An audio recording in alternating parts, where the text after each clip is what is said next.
السلام علیکم ناظرین، امید کرتا ہوں آپ سب اللہ کے فضل و کرم سے خیریت سے ہوں گے۔ جناب شیخ سعدی رحمۃ اللہ کی حکایات پیش خدمت ہیں، اور آج ان کی پہلی حکایت چیتے پر سواری۔ لکھتے ہیں کہ میں نے ایک میدان میں ایک شخص کو چیتے پر سوار ہو کر آتے ہوئے دیکھا تو خوف کے مارے میرے پاؤں چلنے سے جواب دے گئے۔ اس شخص نے مسکرا کر مجھے کہا، اے سعدی، اس میں گھبرانے اور حیرت زدہ ہونے کی کون سی بات ہے؟ تو بھی اللہ کے حکم سے گردن نہ پھیر، اللہ کی مخلوق تیری تابع دار ہو جائے گی۔ جب بندہ اللہ کے احکام پر عمل پیرا ہوتا ہے تو اللہ تعالیٰ اس کی مدد فرماتا ہے۔ پھر یہ کیسے ہو سکتا ہے کہ وہ تجھے دشمن کے رحم و کرم میں چھوڑ دے؟ بس یہی مردان حق کا راستہ ہے، اور مقصد حاصل کر لے۔ نصیحت اس شخص کو نفع دے گی جو سعدی کلام سے محبت کرے گا۔ اب اس کو سبق یہ ملتا ہے کہ جب بندہ اللہ کا مخلص بندہ بن جاتا ہے، پھر ساری خدائی اس کی غلامی کرتی ہے۔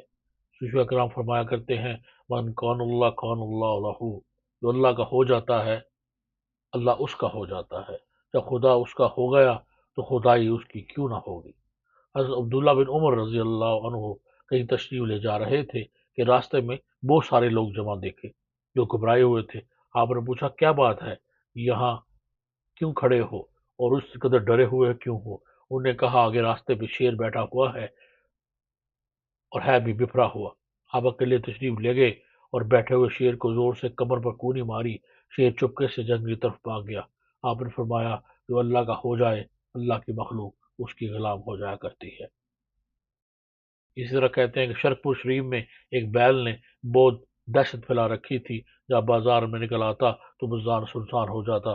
لوگوں نے حضرت میاں شیر محمد شرق پوری علیہ رحمۃ سے عرض کیا تو آپ نے فرمایا، جب وہ بیل بازار میں آئے تو مجھے بتانا۔ چنانچہ بیل نکلا تو لوگوں نے آپ کو اطلاع دی۔ آپ نے جا کر بیل کو کانوں سے پکڑ لیا، حالانکہ گائے بیل کان نہیں پکڑنے دیتے، اور اس کے کان کے ساتھ منہ لگا کر فرمایا، اللہ کی مخلوق کو تنگ نہ کیا کر۔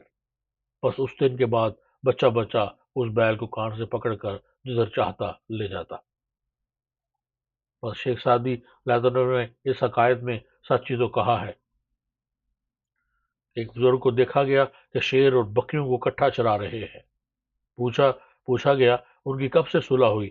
فرمانے لگے، جب سے میں نے اللہ سے صلح کر لی ہے، انہوں نے آپس میں صلح کر لی ہے۔ اللہ تعالیٰ ہمیں اپنی زندگی کو سمجھ کر، اور انشاءاللہ پھر اگلی کسی حقائق کے ساتھ اللہ تعالیٰ ہمیں عمل کی توفیق عطا فرمائے۔ انشاءاللہ پھر اگلی ویڈیو میں ملاقات ہوگی۔